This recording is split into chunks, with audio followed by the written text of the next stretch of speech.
프로이드 생애에서 주목할 점, 여러분이 배울 점을 2차 세계대전을 치르고 나치가 유대인 학살을 했기 때문에 전쟁 이후에 유대인이 대접을 받은 거야.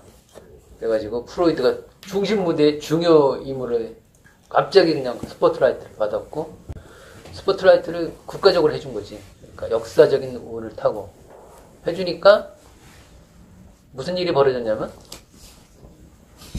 우와, 지금 정신분석의 이 시대에 최고 권위를 갖고 있구나 해가지고 그동안 소가리를 핥던 사람들이 전부 다 몰려든 거지.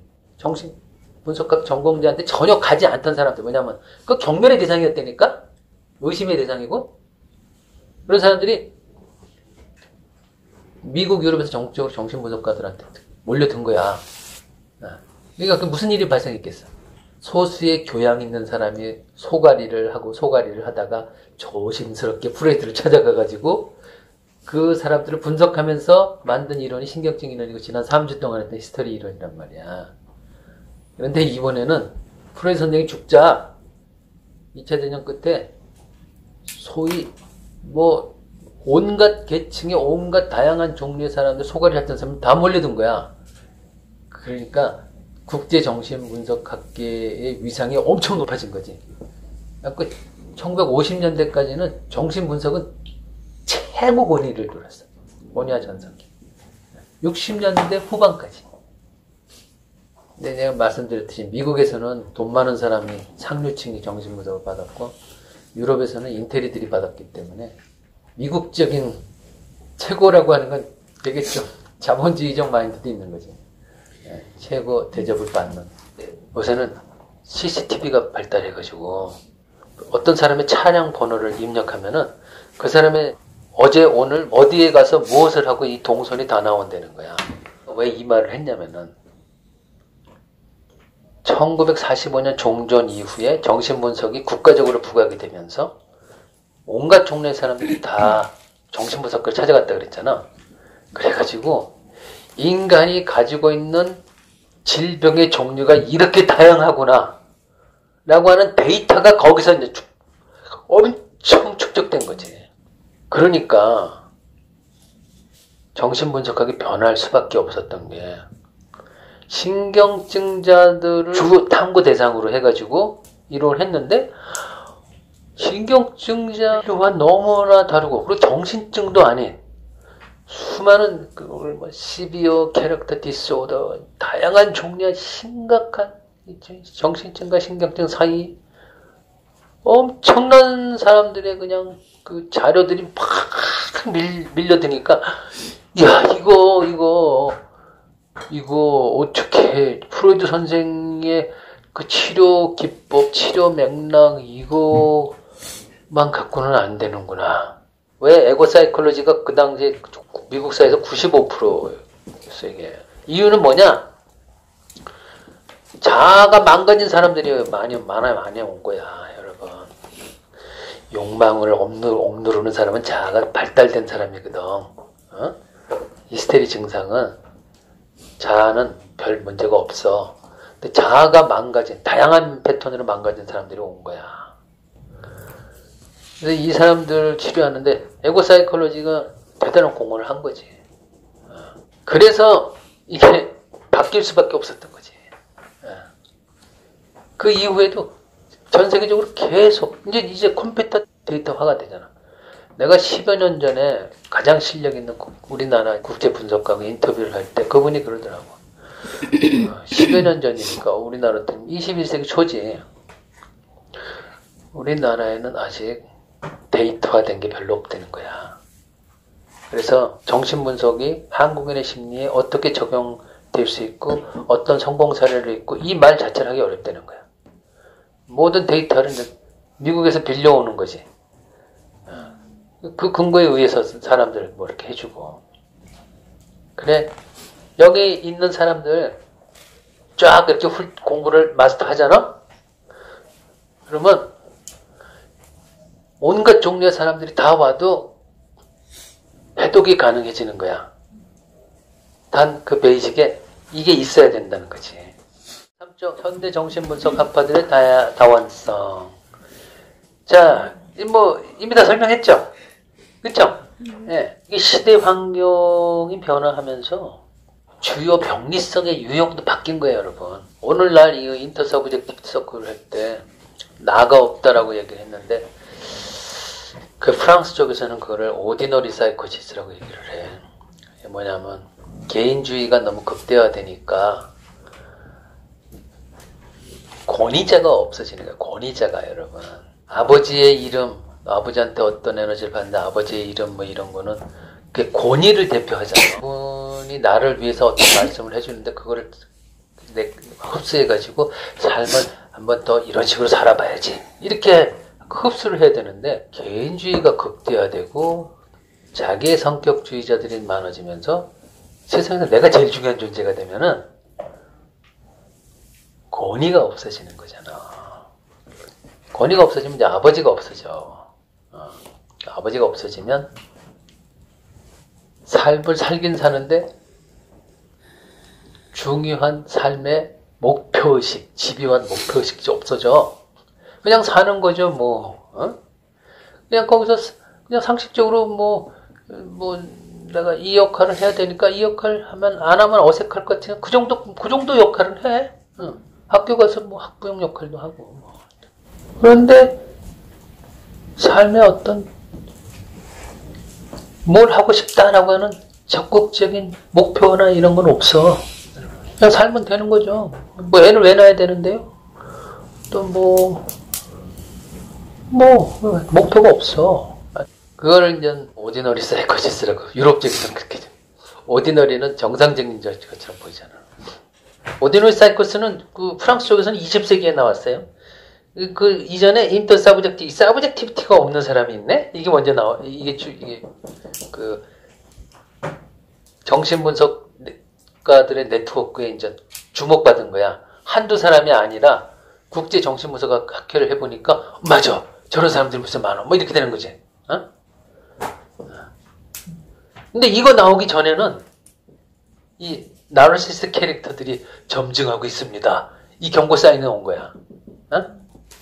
이거 나오기 전에 세상에 그 거짓적이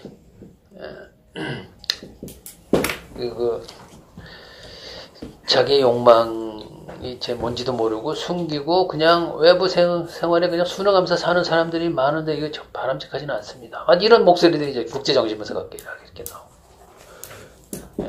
이게 다 이게 환경하고 연관되는 거예요, 이게. 오디너리 사이코시스까지. 오디너리 사이코시스. 프로이드 선생 개인사적인 얘기 좀 해볼까요? 네. 프로이드 선생이 1856년에서 1939년 뭐 되게 오래 살았어요. 프로이드 선생이 어떻게 해서 그야말로 30살부터 84살에 무려 50 몇 년 동안 어떻게 그렇게 집요하게 죽을 때까지 글을 쓰고 세상을 향해서 글의 수준도 되게 정돈된 글을 썼어요. 어떻게 그렇게 탐구 정신을 오래 유지할 수 있었을까? 그리고 16년 동안 청년기에 왕따를 당했단 말이야. 31살부터 46, 그 왕따 생활을 어떻게 버텼을까? 근데 프로이드 선생이 가지고 있는 또 하나의 장점이 있는데 주변에서 중요한 인물들로부터 에너지를 흡수하는 능력을 갖고 있었어.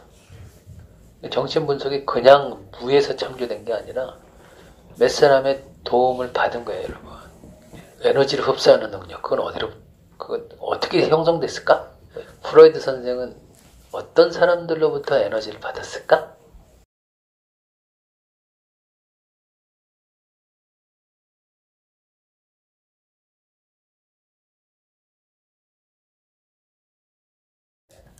이걸 오늘 여러분한테 좀 같이 한번 전해보고 음미하고 싶어요. 프로이드 선생이 행복한 사람이었다면은 과연 정신분석을 창안할 수 있었을까? 뭐 이런. 왜 하필 그 당대 사람들이 불편하게 느꼈고 아직까지도 우리나라에서 이 정신분석 불편하게 생각하는 사람 많거든요.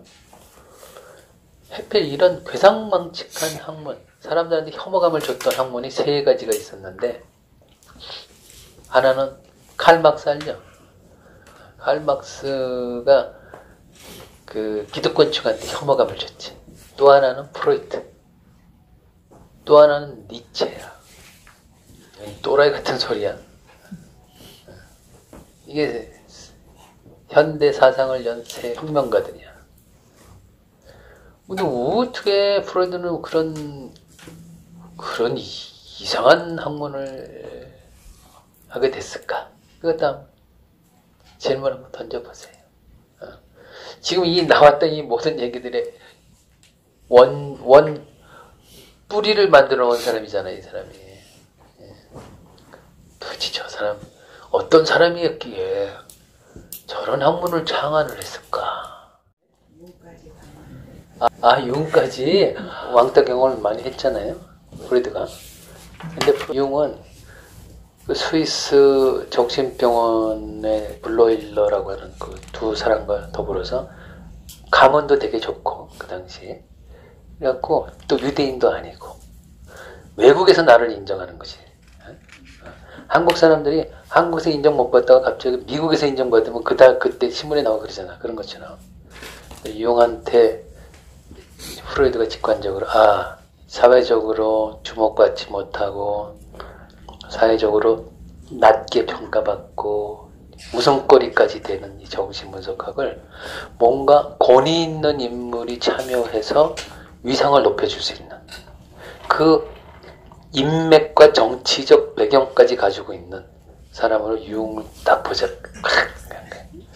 거기다가 자신을 또 신뢰도 하고 하니까 와, 이거 학회 만들어봤자 이 유대인들의 동네 잔치가 될 텐데 유대인도 아닌 융을 회장으로 내세우면은 사람들이 정신분석학을 무시 못할 거다 해가지고 주변에 반반 무릅쓰고 내가 다 생각이 있다 해서 초대 정신분석학회 회장을 맡겼는데 그 세상에는 이것들이 현실이라는 게 있고 문화적 배경이라고 하는 게 있고 그게 일시에 다 개선되는 게 아니잖아.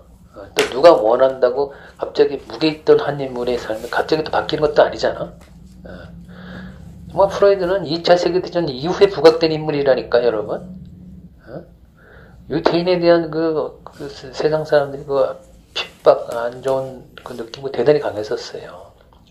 근데 이제 회장 자리를 맡겨놓으니까 1909년도에, 원래 1908년에 처음 학회가 설립이 됐었어. 그런데 1909년도에 미국에서 초빙을 했죠. 그러니까 정신분석의 창시자인 프로이드와 국제정신분석학회 회장인 융을 같이 초빙을 한 거야, 두 사람.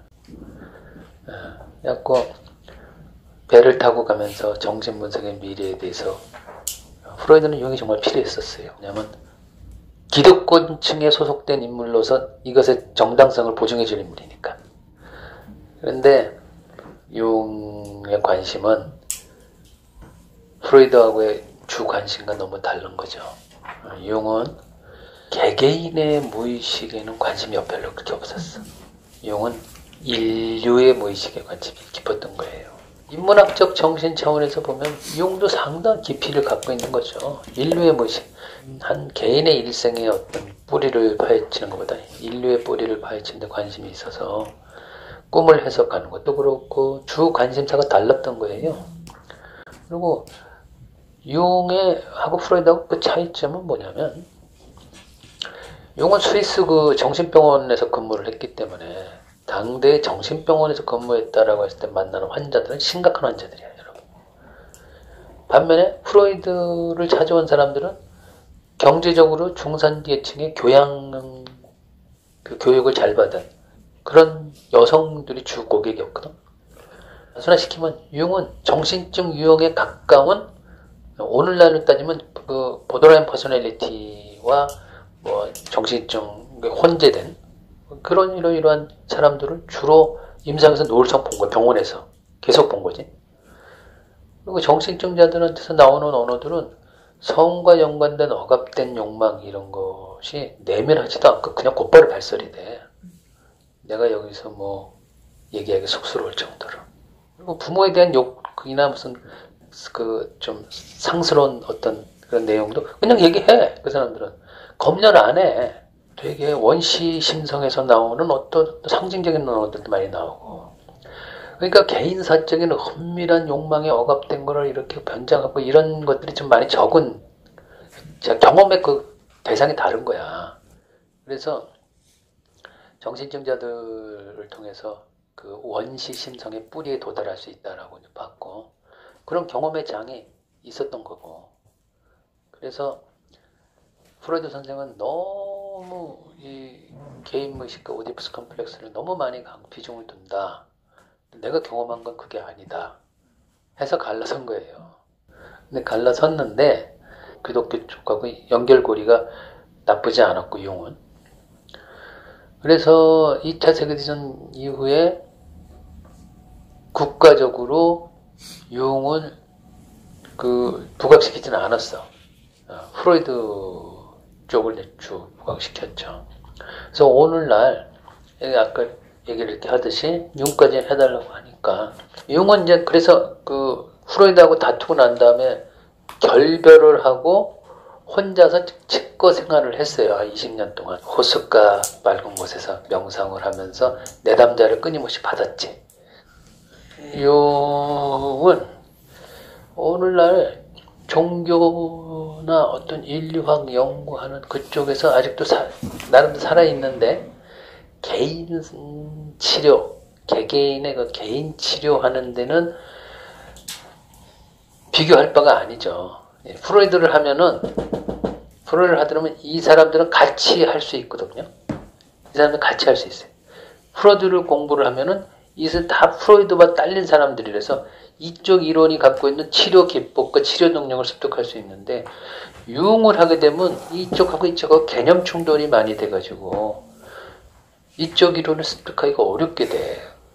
그래서 정신 임상 치료 분야에 있어서는 융은 뭐 그냥 거의 그런 비율이 엄청 낮은 거고 단 무슨 철학이나 종교적인 영성 이런 쪽에서는 인류 무의식과 연관해서 나름대로 에너지를 주고 있어요.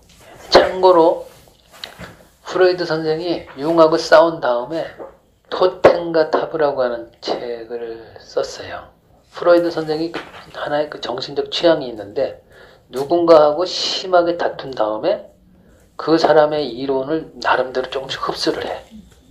해가지고 여기에도 요거는 취할 게 있구나. 그러나 나는 이거를 이런 식으로 종합할 거야. 뭐 이런 식으로 해서 신화 분석을 하는 그 융의 작업과 비슷하게 신화 분석을 할 수 있는 그 연구를 했죠. 나름대로. 토템과 타부 뭐 그런 걸 해서. 그러니까 어떻게 보면 융한테도 에너지를 받은 거야. 프로이드 선생이. 자, 프로이드의 생애 한번 봅시다. 여러분. 이게 정신분석에서 어떻게 이렇게 걸출한 사람이 나올 수가 있었지? 이게 보통 사람들은 여러분 사회적으로 막 열렬하게 막 데모도 하고 막 기존 그 제도권에 대해서 막 비판 막 하다가 자기가 성공하고 기득권 중에 무슨 뭔가를 얻고 나면은 그때 다시 이제 기득권층이 돼가지고 좀 잠잠하거든.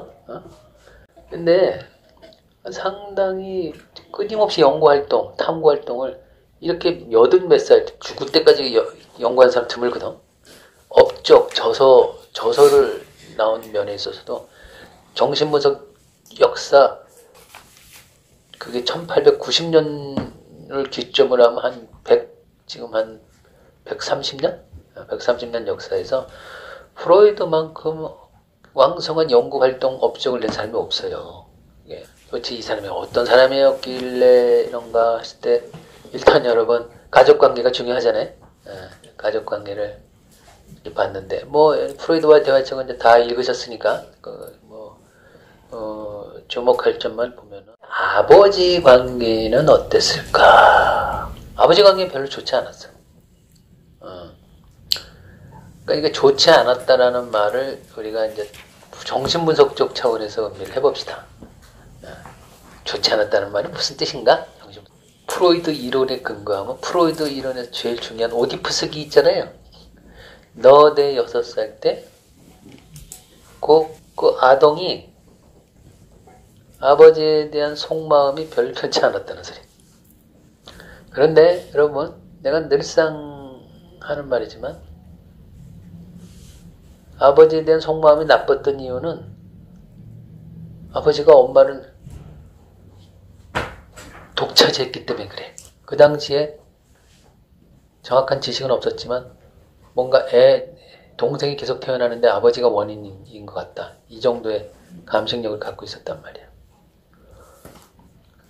그러니까 동생이 계속 태어나면 나한테 안 좋은 일이 일어나거든. 엄마가 동생한테 관심 두고 저게 아버지하고 연관된 것 같다. 뭐 이런 거야. 그리고 엄마하고 아버지하고 나하고 프로이드하고 같이 있을 때 엄마의 태도가 아버지한테 대단히 많이 가는 걸 목격하고 장남 프로이드가 속이 불편했을 거예요. 그런데 감히 그거를 표현할 수도 없었어.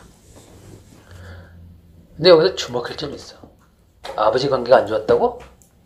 그래서 왕따 당했나? 뭐 가려? 잘 생각해봐. 그래서 그 제도권의 파란을 일으킬 수 있는 남자 히스테론을 주장하고 심의성 질병을 의학계에다 얘기하고 그 당시는 혁명적인 얘기인데 그런 짓거리가 아버지에 대한 반감에서 나왔나? 상상을 해볼 수는 있어요. 아버지가 정신에 가치롭게 내면화되지 못하면은 힘든 일을 당할 때 사회적으로 제기하기 어려워.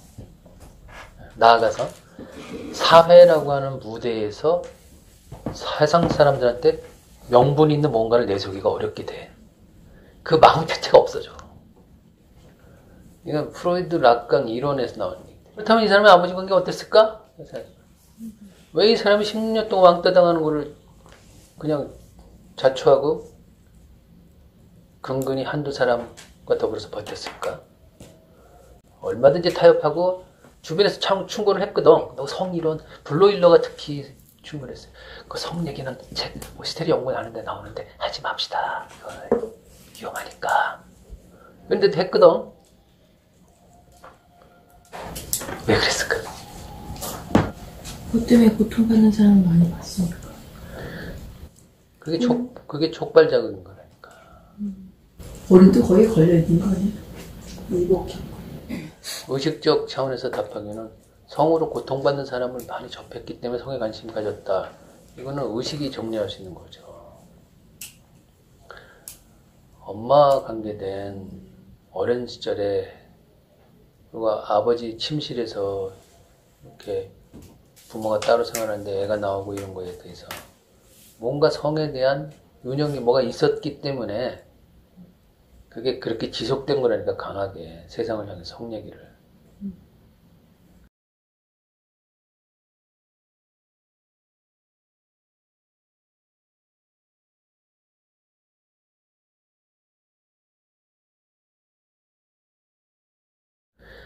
자, 아버지 관계 주목하세요.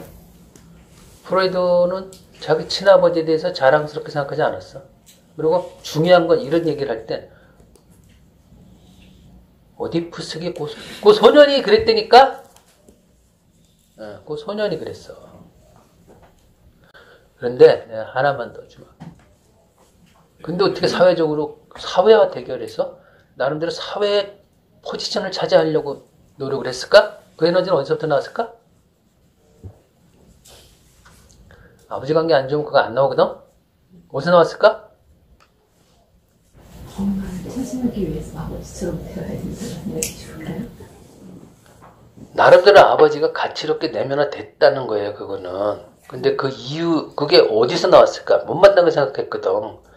우리 아버지 사춘기 이후에, 에이씨, 그리고 대학 다닐 때도, 에이씨, 우리 아버지가, 아유, 브리케 교수 같은 분, 하다못해, 아르카르트, 저런 분이 우리 아버지였다면 나는 지금 완전히 하늘을 날르고 있을 텐데, 중고등학교 때 계속 1년 빼놓고 수석을 했었어. 내가 아버지만 보통의 사람들처럼 괜찮다면, 이건 이랬는데, 이거 왕따거든, 어? 그 아버지 결핍을 보충하려고 위인전을 끊임없이 읽었다고. 한니발, 나폴레옹 이런 사람들 그 웅대한 꿈을 했는데 아버지 결핍 보충하려고 한 거야. 창피한 아버지. 길거리에서 기독교인하고 마주쳐서 욕 먹고 모자를 땅에 떨어뜨렸는데도 대꾸 한마디 못하고 스물스물 물러난 자랑스럽지 않은 아버지. 가난한 아버지. 엄마 고생시킨 아버지. 엄마 애 낳게 한 아버지. 엄마를 독차지한 아버지. 이남 오녀의 장남인데 줄줄이 쫙 중요한 시기에 동생을 계속 20년 넘게 차이 나는 그 엄마 아버지 관계에 아버지는 엄마한테 대단히 좋은 부부 관계였어. 행복한 이런 여러 가지로. 하나만 얘기를 해드리면 아버지를 장례식에서도 아버지 장례인데 되게 초라하게 장례를 치르고 장례식에 지각까지 하고 그랬거든. 근데 아버지가 세상을 떠났을 때 지진이 일어난 것처럼 그 충격이 오래주시가 됐어. 며칠 이게 아니라 그게 1년이 넘게. 그 꿈이 1년 동안 계속 꾸어져가지고 그때 꿈의 해석책을 쓴 거거든. 그 아버지가 죽었다고 저 정도의 지진이 일어난 것 같았다는 표현을 써? 비주얼이 셌다는 거야? 왜 그랬을까? 자랑스럽지 않게 얘기했는데 더더욱 새로운 건 아버지 죽은 다음에 프로이드가 변했어. 사회적으로 위축되고 그냥 사회적으로 뭐 왕따 생활하면서 마땅히 대항할 에너지가 없었는데 아버지 죽고 난 다음에 갑자기 이 사람이 변해가지고 로비를 실행을 한 거야. 그래갖고 자기 내담자 중에 왕족이 있었는데 왕족을 통해서 어떻게 좀 도와달라고 해가지고 자기의 수건이던 비엔나 의대 교수가 된 거지. 개공 교수가. 그거 다 그런 엄두를 못 냈었거든. 아버지 죽고 나서 생긴 일이야 그게. 아버지 죽고 나서 이 사람이 사회적 활동성이 확 늘었어. 마치 오디푸스 강박 그 저주에 쓸려던 것처럼. 그래서 왜 그랬을까? 왜 그렇게 자랑스럽지 않은 아버지가 세상을 떠났는데 왜 그렇게 큰 인생에 영향을 미쳤는가? 내가 연구를 해봤는데 왜 그랬을 것 같아요? 여러분 생각해보세요. 자랑스럽지 않은 아버지가 세상을 떠나면 여러분 1년 동안 지진 나? 그것도 40살에 그 당시 40살이면 지금 한 50대 초반으로 따져야 돼. 50대 초반에 아버지가 세상을 떠나면 지진이 일어나가지고 1년 동안 내내 그냥 꿈에 그냥 막 주체할 수 없는 꿈이 꿔지고 인생이 막 확 변하고 이래? 자랑스럽지 않은 아버지인데도 딱 떠오르진 않죠? 그죠?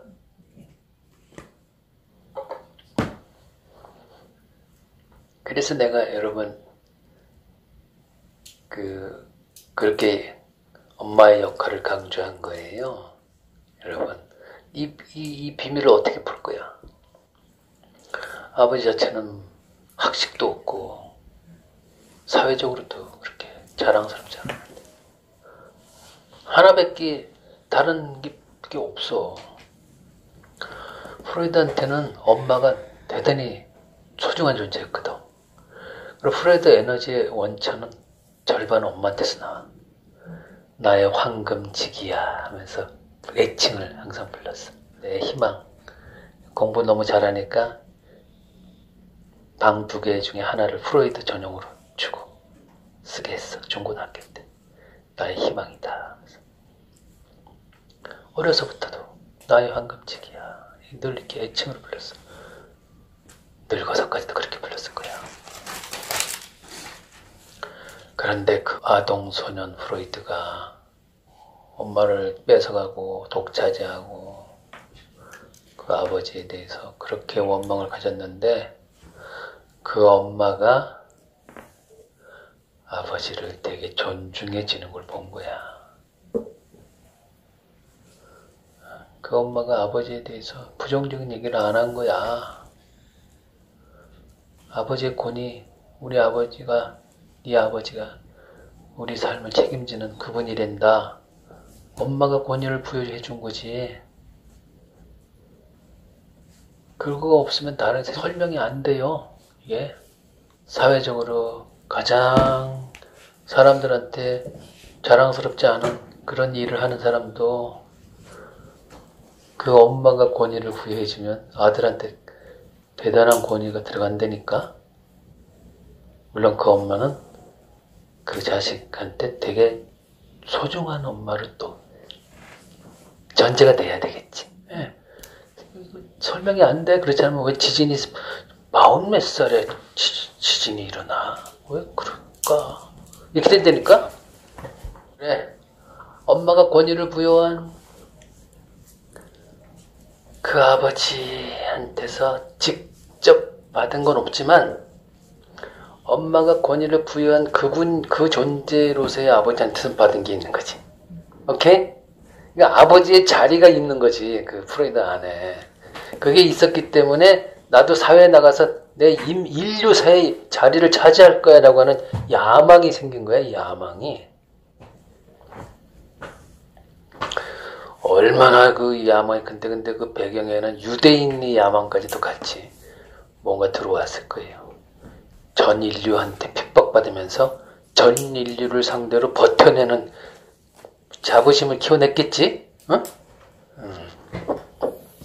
모세, 아버지상이잖아. 모세, 유대인의 아버지상. 모세, 나폴레옹, 한니발, 대단한 위인들을 마음속에 계속 보고 살았어요.